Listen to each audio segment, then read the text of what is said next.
Well, nobody had to worry about forgetting their lines making this movie.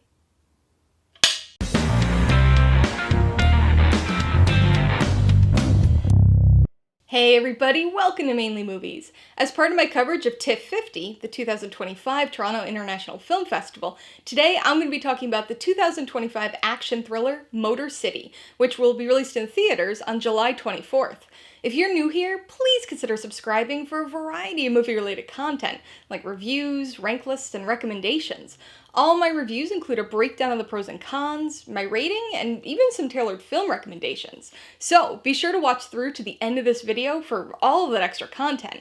Motor City stars Ritchson, Ben Foster, and Shailene Woodley, and was directed by Potsy Ponciroli. Set in 1970s Detroit, it tells the story of an ex-con out for revenge after being framed for a crime and subsequently having his girlfriend stolen from him. Every year, we're treated to a veritable smorgasbord of film. An average of 500 to 700 movies are released annually, in the US alone, with that number jumping up into the thousands when taking into account all of the films released globally. This is great because we've got so many options to choose from. However, on average, Americans only go to the movies 3 to 4 times per year, with more than half of the population not even setting foot in the theater once during a calendar year. 3 to 4 movies! At-home watches bump that number up a bit, but we're still talking only an average of 10 to 20 new releases per year.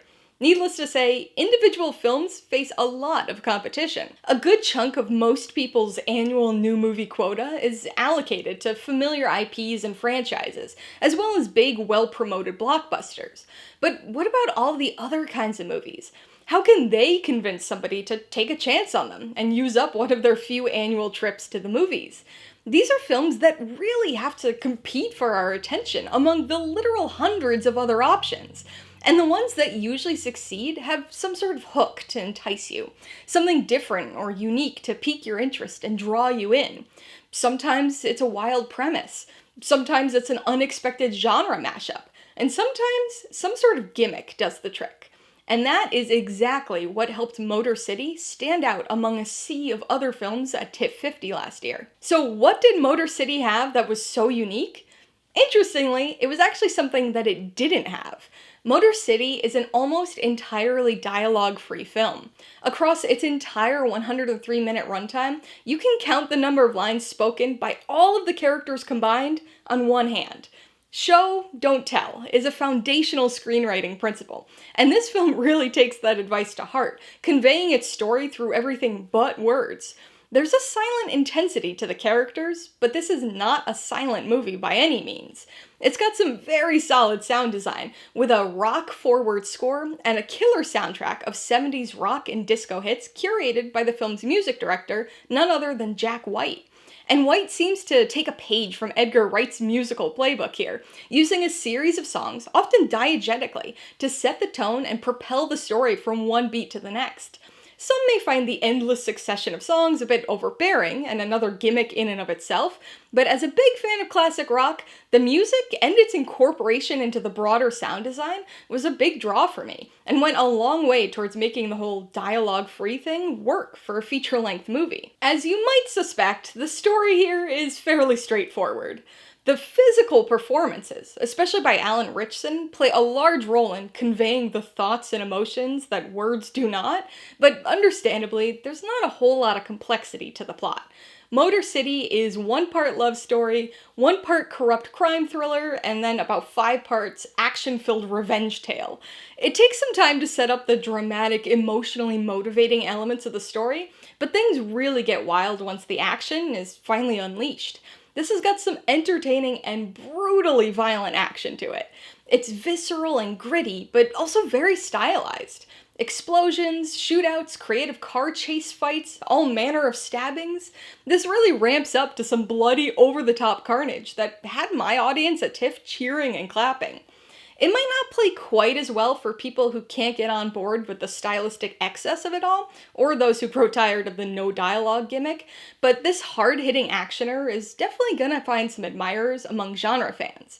And with its 70s setting, classic rock, muscle cars, and violent action, a whole lot of dads are going to be pretty happy they decided to use up one of their 4 annual theatrical viewings on this bombastically archetypal dad movie. Alright, let's talk about the pros and cons. Pro number 1 is definitely the action. Well, it's always nice when an action thriller can actually deliver on the action. This film kicks off with a sneak preview of what's to come in the big action finale before pulling back to set the stage and build the story's drama. But when it finally hits the throttle, this thing really takes off. It's got a gritty 70s quality to it, but it's still very stylized, with plenty of slow-mo shots to get both the blood and fists pumping. It's ferocious and gets bloody and downright brutal at times. There are a couple of big action set pieces, including a very 70s cool prison break and a wild car chase shootout, but it's the close quarters, blood-splattered elevator fight that'll leave people talking. The second pro is the music. So I think this is going to be a much more subjective element of the movie. Some people will love it and put it on the pro side, like me, while others will find it overwhelming and toss it in with the cons. One of the biggest deciding factors of which side of that you fall on will simply be your taste in music. Classic rock and even disco fans are gonna have a field day with this one, enjoying the musical stylings of the Moody Blues, Dr. John, Bill Withers, Fleetwood Mac, and even Donna Summer, just to name a few. Music director Jack White, yes, that Jack White, seemingly takes a page from Edgar Wright's playbook, stringing together an auditory buffet of period music to serve as the propulsive core of this film, each song helping to set the tone for the story and direct our attention and emotions in a way that dialogue never could. On the con side, the biggest issue is the story. So it feels a bit disingenuous to saddle this with the title of con, because it's not an awful story or anything. It's just one of the weakest elements of the film. In many ways, the story actually feels right for the movie. This is a gritty, stripped-down revenge tale, but it's very familiar, and honestly would probably have passed by with little notice had it not been for the minimal dialogue gimmick. This is a unique screenplay, and you could probably count the number of lines of dialogue on one hand, requiring that the story and emotion be conveyed in other ways. It's a very simple revenge story that could have been upgraded a bit with some dialogue-based nuance, but I will say, the lack of dialogue does give the film an easy-to-follow, easy-to-root for single-mindedness, in spite of the story's overfamiliarity. Before I give you my rating and recommendations, I want to remind you that if you're interested in buying Motor City, or any of the other films I mentioned today, I do have affiliate links for all of them in the description below.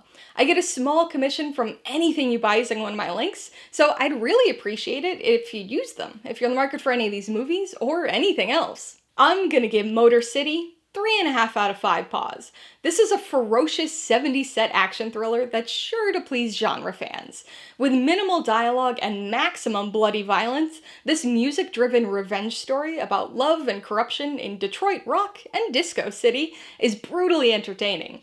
Dads of the world, rejoice, because you've got your latest dad movie. I would recommend Motor City to anybody looking for a simple but entertaining action thriller.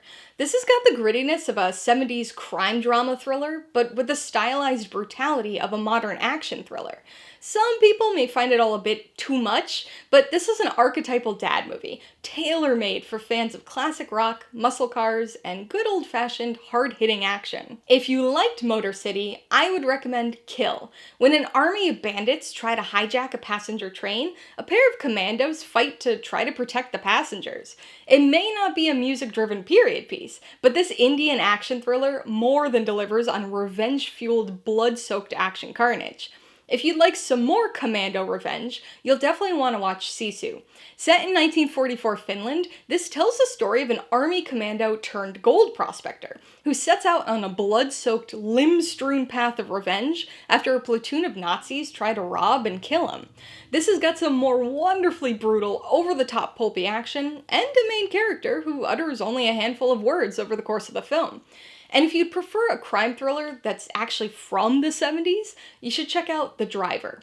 Ryan O'Neal and Bruce Dern star in this neo-noir tinged tale of a getaway driver and the detective trying to set him up, once again featuring car chase action and very little dialogue. Alright, a couple questions for you guys. Number 1, have you seen Motor City? If so, what'd you think of it? And number 2, what's your favorite movie with no or very little dialogue? Be sure to leave your answers in the comments below so we can get a discussion going. Alright, so if you got some enjoyment, insight, or information out of this review, I'd appreciate it if you'd hit that like button. And if you haven't done so already, please hit subscribe while you're at it to see more videos like this. Till next time, this has been Alyssa with Mainly Movies, the way life should be.